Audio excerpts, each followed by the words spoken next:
Salut les amis, ici Corentin, votre serviteur.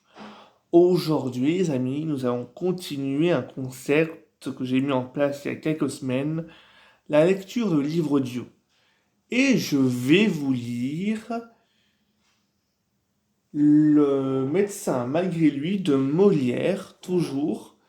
Et c'est un livre qui est disponible aux éditions Bibliothéâtre Collège. Et si ça vous intéresse, vous pouvez trouver ce livre, mais aussi Les Faubourgs de Scapin, dans la même édition. C'est parti. Les personnages. Sganarelle, Marie de Marine, Marine von Sganarelle, Monsieur Robert, voisin de Valère, domestique de Géronte, Marie de Jacqueline, Géronte, père de Sainte, Jacqueline, nourrice chez Géronte et femme de Lucas, Lucine, fille de Géronte, Léandre, amant de Lucine, Thibaut, père de Perrin, fils de Thibaut, paysan. Le premier acte se passe dans une clairière près de la maison de Sganarelle. Les actes 2 et 3 se passent dans une pièce de la maison de Géronte. Acte 1, scène 1. Sganarelle et Marine apparaissent sur le théâtre en se querellant, en se disputant, en se chamaillant. Sganarelle. Non, je te dis que je ne veux rien faire et que c'est à moi de parler et d'être le maître. Et je te dis, moi, que je veux que tu vives à ma fantaisie, que je ne me suis point marié avec toi pour souffrir tes frétaines.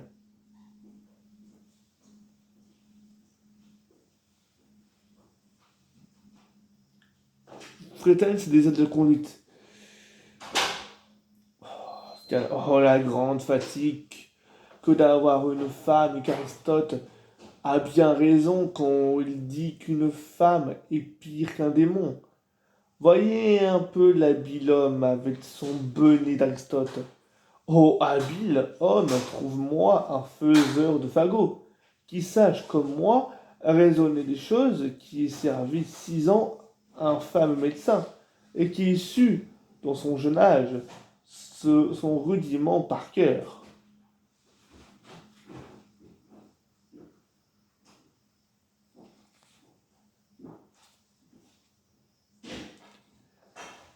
Peste de fou fifier, c'est la peste de carogne. Que maudit soit l'heure et le jour où je m'avisa d'aller dire oui. Que maudit soit le bec cornu du notaire qui me fit signer ma ruine. C'est bien à toi, vraiment, à te plaindre de cette affaire. Devrais-tu être un seul moment sans rendre grâce au ciel de m'avoir pour ta femme, et mérites-tu d'épouser une personne comme moi? Il est vrai que tu me fis trop d'honneur et que j'ai eu lieu de m'enlouer la première nuit de nos noces. Et, morbleu, ne me fais point parler là-dessus, je dirais de certaines choses. Quoi? Que dirais-tu? Ah, basta. Laissons là ce chapitre. Il suffit que, il suffit que nous savons ce que nous savons et que tu fus bien heureuse de me trouver. Je vous ai pas précisé, mais c'est ma reine à chaque fois qui pas précisé à elle. Mais bon, je n'ai pas précisé à chaque fois les nouveaux personnages. Enfin, si je précise les nouveaux personnages au début des actes, mais je ne vais pas. Au début des scènes. Mais je ne vais pas. Mais je ne vais pas préciser à chaque fois. Et les notes, c'est pareil. Je ne vais pas les préciser à chaque fois. Ou peut-être dans une vidéo à part, mais je sais pas encore.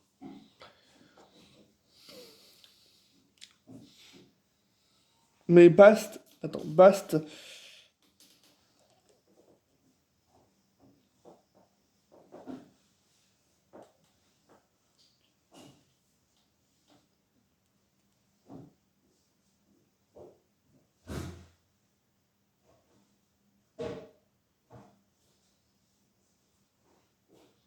Bast est un basta.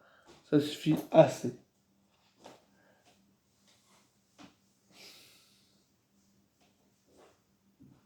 Bast.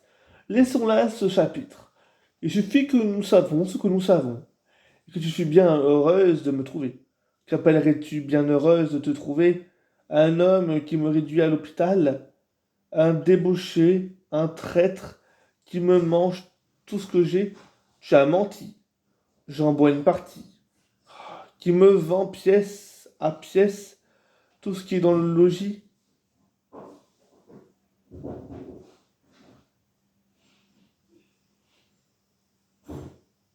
C'est vivre de ménage, qui m'a ôté jusqu'au lit que j'avais. Tu te lèveras plus matin. Enfin, qui ne laisse aucun meuble dans toute la maison. On en déménage plus aisément.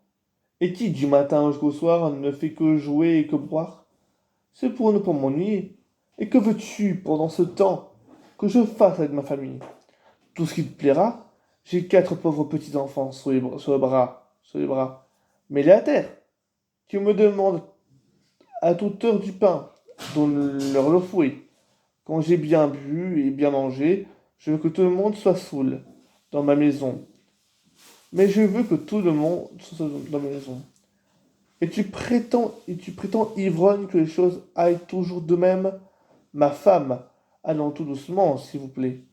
Que j'endure éternellement tes insolences et tes débauches. Nous nous emportons point, ma femme. Et que je sache pas trouver le moyen de te ronger à ton devoir. Vivre de ménage sans sens propre, vivre en ménagement, la dépense, donc avec économie, sans figurer en vantant les ustensiles de ménage. Ça joue sur les mots. Rassasier, ranger, ramener. Vous me direz si vous voulez une vidéo à part, les amis, pour les notes.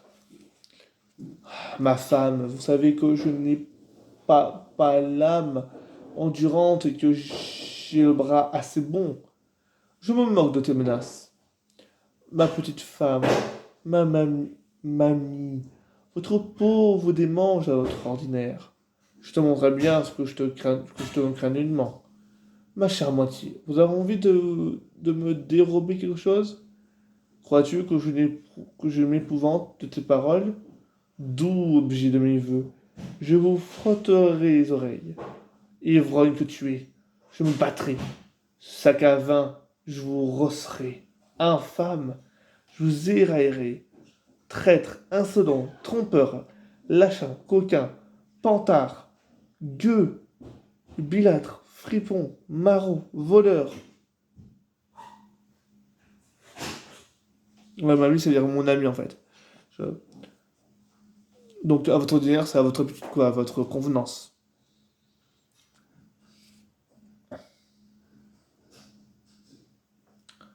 Donc pantin, c'est un homme qui craint qui met la pendaison. Pour un gueux, misérable, friton, pilâtre, tamon jurieux, coquin, homme de rien. Maraud, coquin. Ouais, donc là, ils ont mis. Donc la main a joué quand même sur les synonymes. Hein.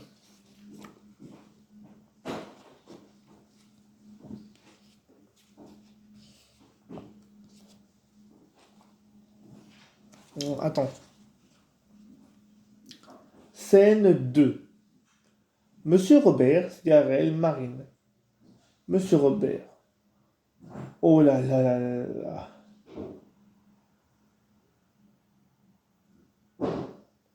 Ouais, fille, qu'est-ce que c'est? Quelle infamie! Peste soit le coquin de battre ainsi sa femme.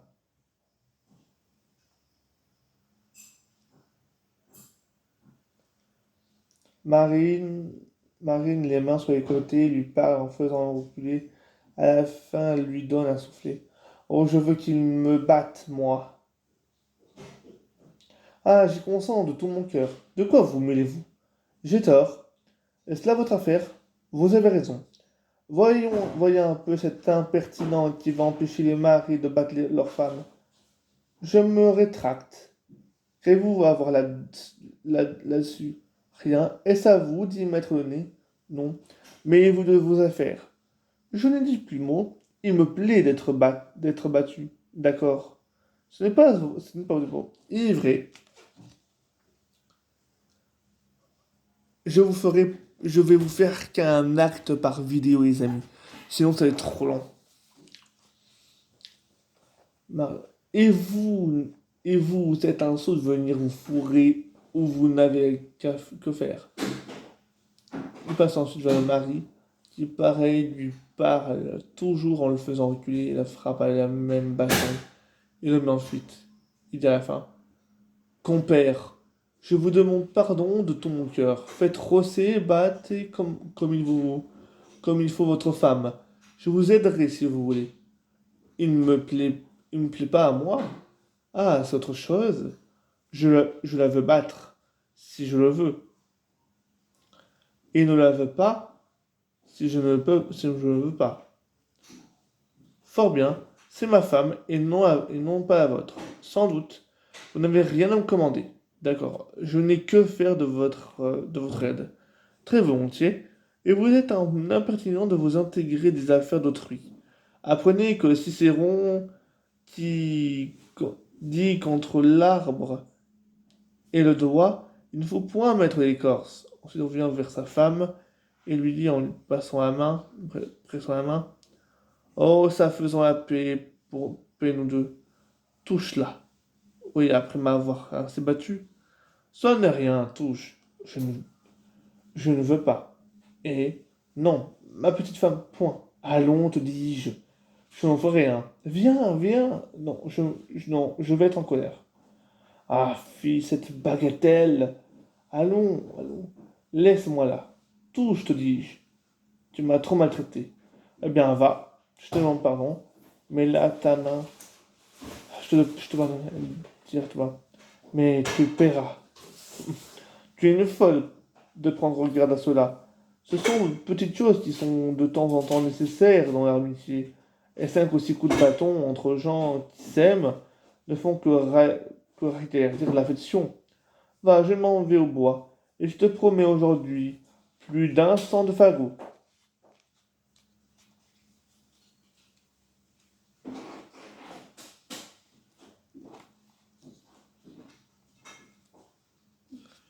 Scène 3.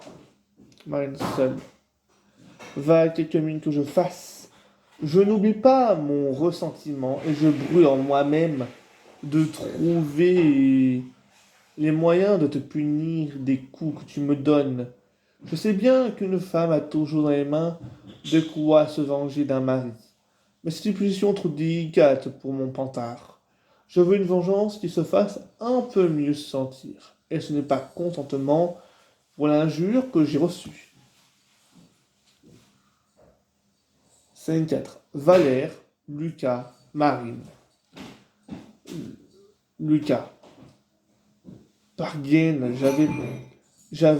j'avons pris là tous deux une gibele de commission et je ne sais pas moi si je pense en rattraper.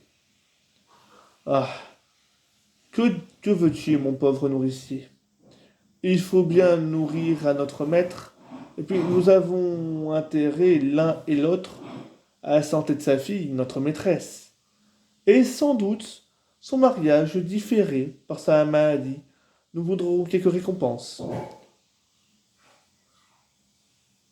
Horace, qui libéral a bon part aux prétentions qu'on qu'on peut en avoir sur sa personne, et quoique elle fût voir de l'amitié pour un certain Léandre, tu sais bien que son père n'a jamais voulu consentir à le recevoir pour gendre.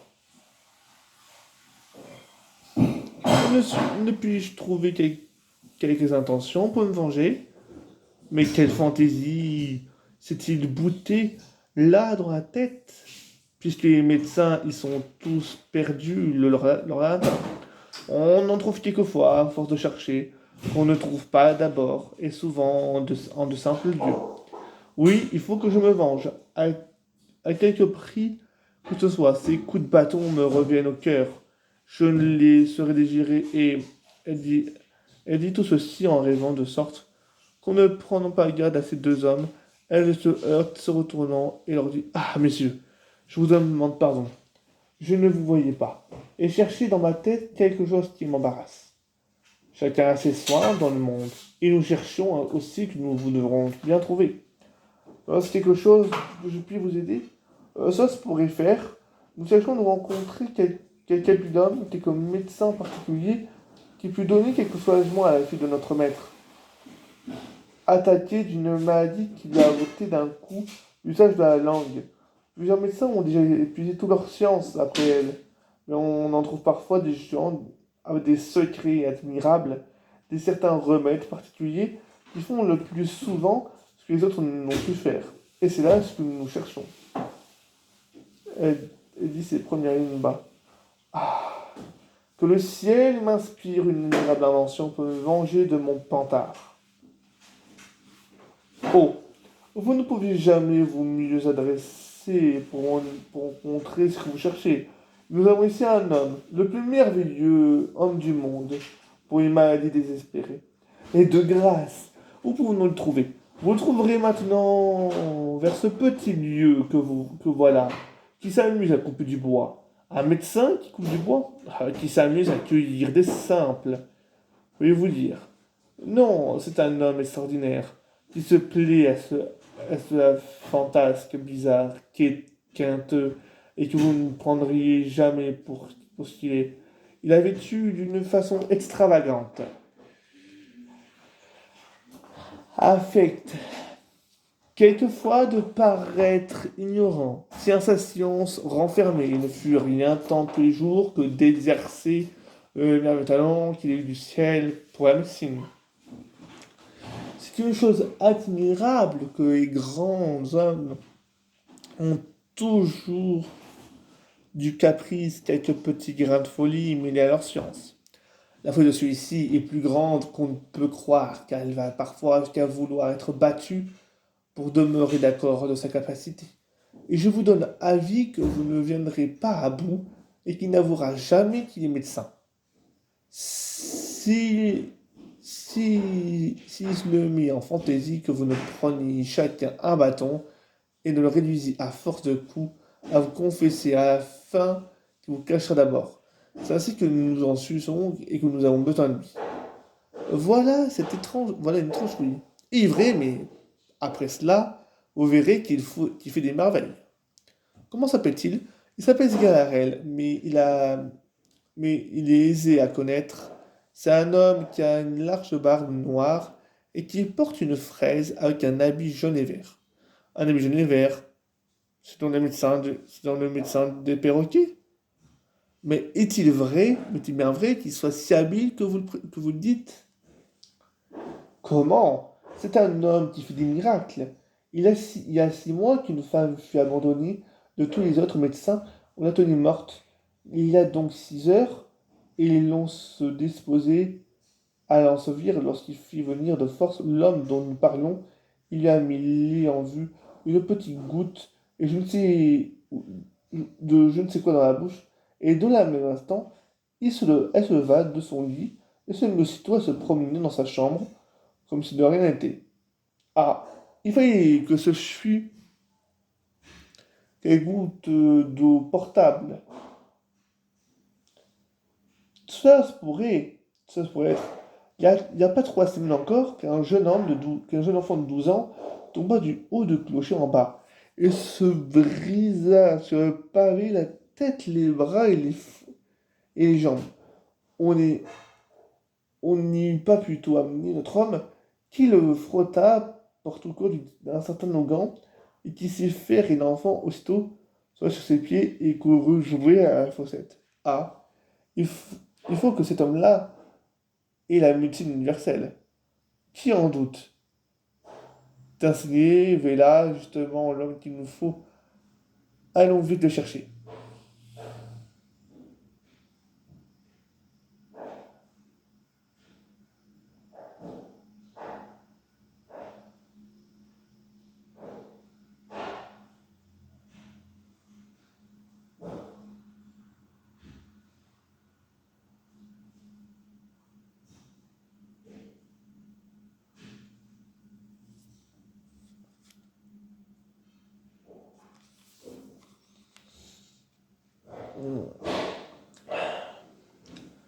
Nous vous remercions du plaisir que vous nous faites. Mais souvenez-vous au moins d'avertissement que je vous ai donné. Et Morgan, laissez-nous faire. Ce ne tient qu'à battre la vache et à nous. Nous sommes bien heureux d'avoir fait cette rencontre et j'en conçois pour moi la meilleure espérance du monde. Scène 5. Sgalarelle, Valère, Lucas. Sgalarelle entre dans le théâtre en chantant et en tenant une bouteille. La la la. J'entends quelqu'un qui chante et qui coupe du bois. Là, là, ma foi, ça s'est travaillé pour boire un coup. Prenons un peu d'haleine. Il boit et après avoir bu, voilà du bois qui est salé comme tous les diables. Qu'ils sont doux, bouteilles jolies, qu'ils sont doux, vous petits glouglous. Mais mon sort se fera bien des jaloux, si vous êtes toujours remplis. Ah, bouteille, mamie, pourquoi vous videz-vous? Allons, morbleu, il ne faut pas engendrer de mélancolie. Voilà, le voilà lui-même. Je pense que vous dites vrai, et j'avoue brouter le nez dessus. Voyons de près. Sgarel, les apercevant, les regarde en se tournant l'un près de l'autre, il abaissa la tête. Ah, ma petite friponne, que je t'aime, mon petit bouchon. Mon sort fera bien jaloux. Si que diable, à qui voient ces gens-là? C'est lui, assurément. Levez-la, tout craché comme nous l'a défiguré, comme on l'a défiguré. Ah, à part, à part. Il pose sa bouteille et Valère, se baissant pour le saluer, comme il croit que c'est le dessein de la prendre, il se met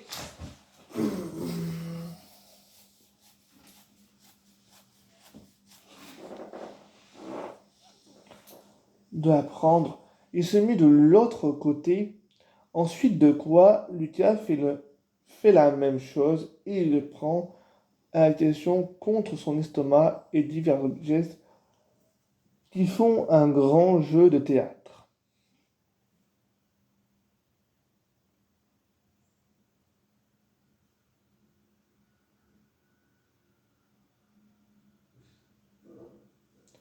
Il consulte en me regardant quel dessein aurait-il.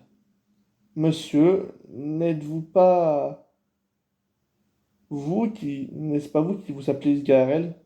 Quoi? Je vous demande si ce n'est pas vous qui se nomme Sgarel. Putain.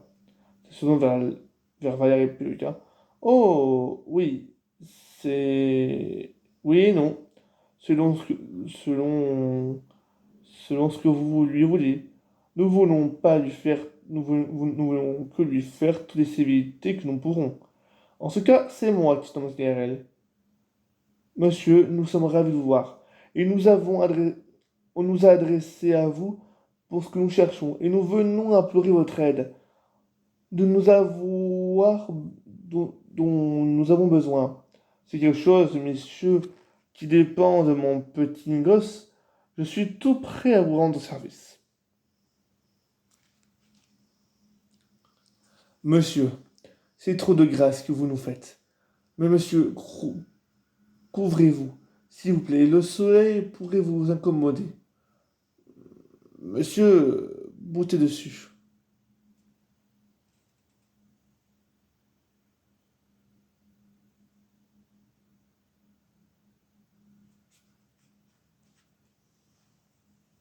Voici des gens en pleine cérémonie. Voici des gens en pleine cérémonie. Monsieur, il ne faut pas trouver étrange que nous venions à vous. Les habits gens sont toujours recherchés, et nous sommes instruits de votre capacité. Il est vrai, messieurs, que je suis le premier homme de monde pour faire des fagots. Ah, monsieur, je n'épargne aucune chance aux choses, et les fais d'une façon qu'il n'y a rien à redire. Monsieur, ce n'est pas cela dont il est question, mais aussi je les vends, sans dissolve le sang. Ne parlons point de cela, s'il vous plaît. Je vous promets que je serai donné à moins.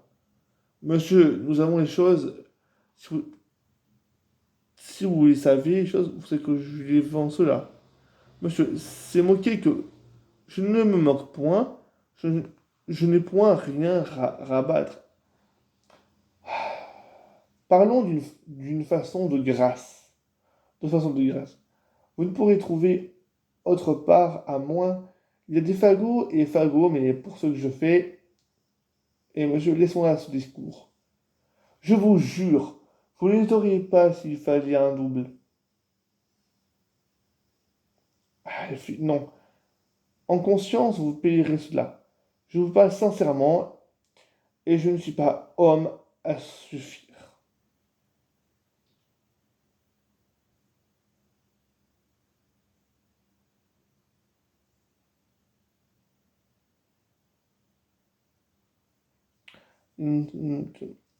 Même s'il ne manquait qu'un double, une pièce de deux deniers, sur le sixième d'un sou, pour faire mon prix. Faut-il, monsieur, qu'une personne comme vous s'amuse à ces grossières feintes, s'abaisse à parler de la sorte, qu'un homme si savant, un fameux médecin comme vous êtes, veuille se déguiser aux yeux du monde et tenir enterrés les beaux talents qu'il a? Il est fou! De grâce, monsieur, ne dissimulez point avec nous. Comment? Tout ce tripotage ne sert à rien. Je sav... je savons que je savons. Quoi donc? Qu'est-ce que vous voulez me dire? Pour qui me prenez-vous? Pour ce que vous êtes? Pour un grand médecin? Médecin vous-même? Je ne le sais point. Et je ne l'ai jamais été.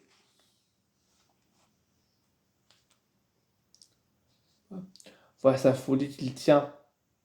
Monsieur, ne veuillez point nier les choses davantage et ne vont point, s'il vous plaît, à de fâcheuses extrémités. À quoi donc? À certaines choses dont nous serions maris. Parbleu, vous en venez à tout ce qui vous plaira. Je ne suis point médecin et ne sais pas ce que vous me voulez dire. Je vois bien qu'il faut se servir de remèdes. Euh, monsieur, encore un coup. Je vous prie d'avouer ce que vous êtes. Et ainsi, ne l'empinons pas point davantage. Ne l'empinons point davantage. Et confessez-moi à Franquette que vous êtes médecin. J'enrage. À quoi bon nier ce qu'on sait? Pourquoi toutes ces feintes? Là, à quoi ça vous sert? Monsieur, un mot, qu'en 2000, je vous dis que je ne suis point médecin. Vous n'êtes point médecin? Non. Vous n'êtes pas médecin? Non, vous dis-je, puisque vous le voulez. Il faut s'y résoudre. Il prend son bâton et le frappe. Ah, ah, monsieur, je suis tout ce qui vous plaira. Pourquoi, monsieur, nous obligez-vous à cette violence? À quoi bon nous bailler la peine de vous battre? Je vous assure que j'en ai tous les regrets du monde. Par ma figuier, j'en suis fâché, franchement. Que diable est ceci, messieurs? De grâce, est-ce pour rire, ou si tous deux vous extravaguez de vouloir que je sois médecin? Quoi, vous ne nous rendez pas encore, et vous vous défendez d'être médecin? Diable emporte si je suis. Il n'est pas vrai que vous soyez médecin. Non, la peste m'étouffe. Là, il recommence à le battre. Ah, eh bien, monsieur, oui, puisque vous le voulez, je suis médecin apothicaire encore, si vous le trouvez, si vous le trouvez bon. J'aime mieux consentir à tout ce qu'on me fait assommer, à tout, que de me faire assommer. Ah, voilà qui va bien, monsieur, je suis ravi de vous voir raisonnable. Vous me m'ôtez la joie au cœur. Quand je, quand je vous vois parler comme ça, je vous demande pardon de toute mon âme. Je vous demande, je vous demande excuse de la liberté que j'avais prise.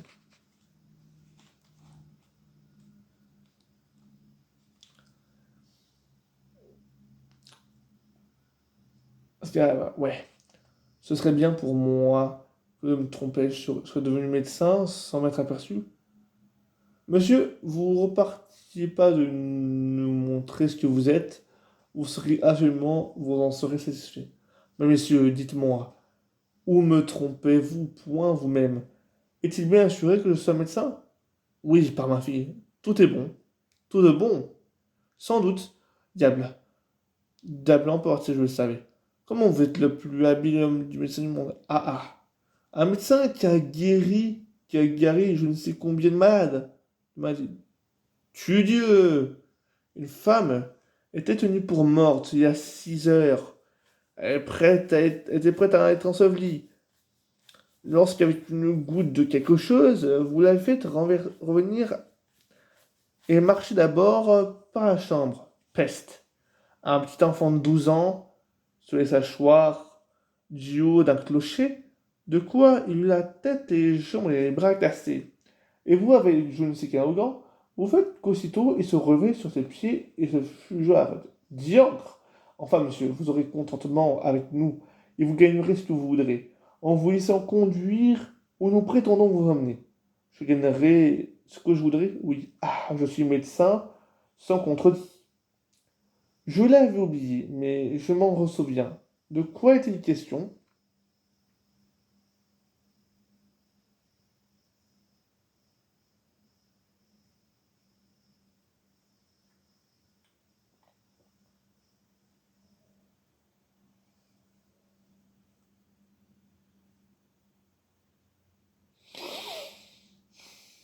Nous vous conduisons, nous vous conduirons. Il est question d'aller voir une fille qui a perdu la parole. Ma foi, je ne l'ai pas trouvée. Il aime rire. Allons, monsieur. Sans une robe de médecin, nous en prendrons une. C'est prétendant sa bouteille à verre. Tenez cela. Voilà, je mets mes jubilés. J'ajoutais en crachant. Vous, marchez là-dessus par ordonnance du médecin. Parce que voilà un médecin qui me plaît. Je pense qu'il réussira car il est bouffon.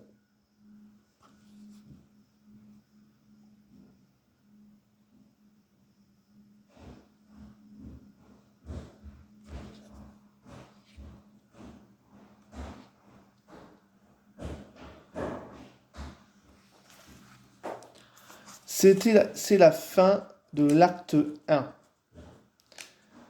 Après, nous allons aborder l'acte 2. Et après, l'acte 3.